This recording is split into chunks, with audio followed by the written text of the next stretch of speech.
Hello everyone there, this is Shafaq Naz. I hope you all are enjoying your life fully. So today in this video, we are going to learn about this poem's figure of speech. इस poem में जितने भी figure of speech बनते हैं उसको हम आज video में अच्छे से पढ़ेंगे। और एक इम्पॉर्टेंट बात, हम आपके पोयम की सारी एक्सरसाइज को किस तरह कंप्लीट करेंगे ये एक बार जान लो। देखो, हर पोयम की एक्सरसाइज को हम 4 वीडियो में डिवाइड करके पढ़ेंगे।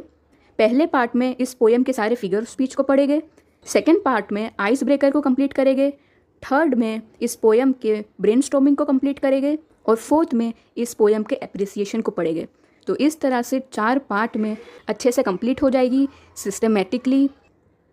तो आज की वीडियो फर्स्ट पोयम का फर्स्ट पार्ट है, यानी इस वीडियो में हम फिगर ऑफ स्पीच को पढ़ेंगे।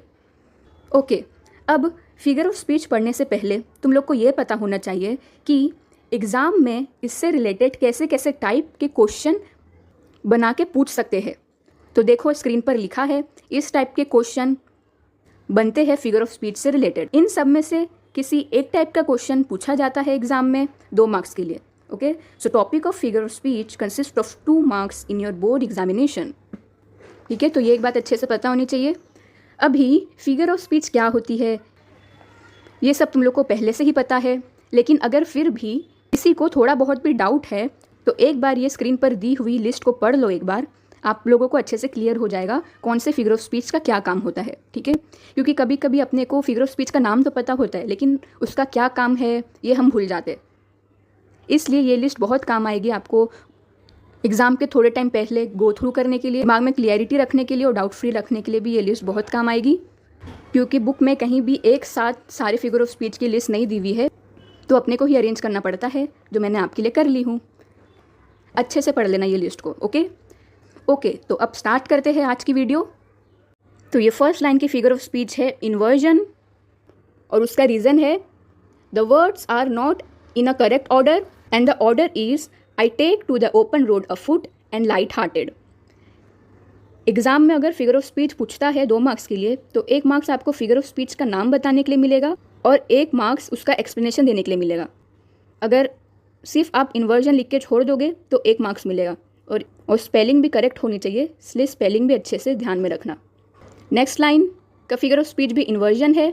Reason is the words are not in a correct order and the order is the world before me is healthy and free.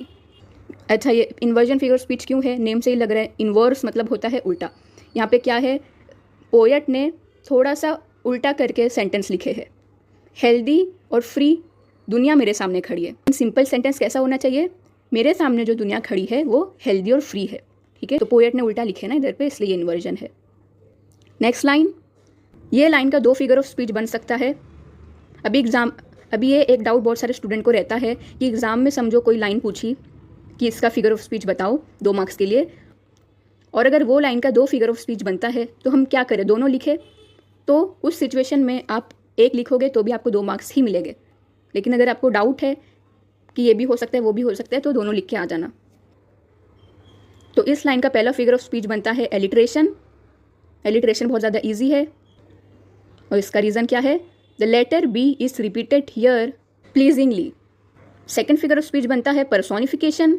Reason is the lifeless thing is treated here as human being, that is road leading a person to walk. Personification, ये भी देखो नाम से लग रहा है।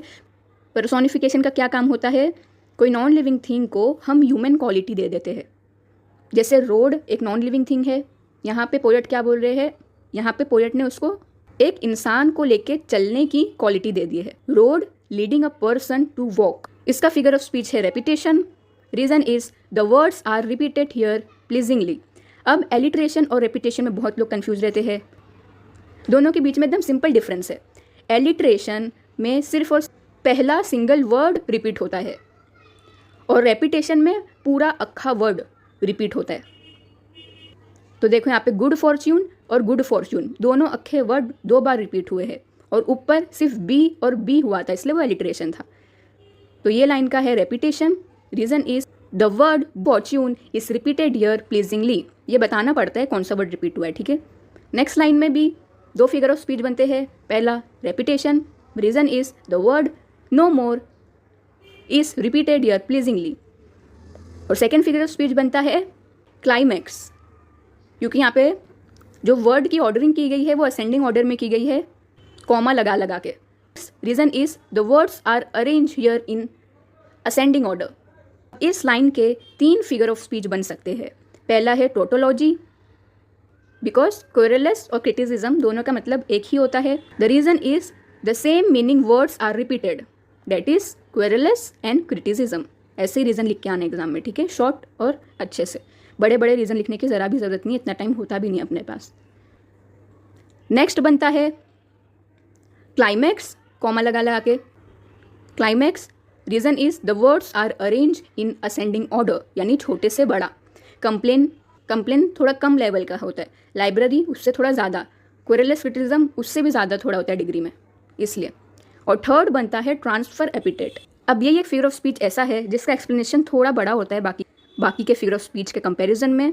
2-3 line का explanation होता है. क्या होता है ये फिगर ऑफ स्पीच में? The press indoor complains describe the poet who earlier had been enclosed indoors and complaining.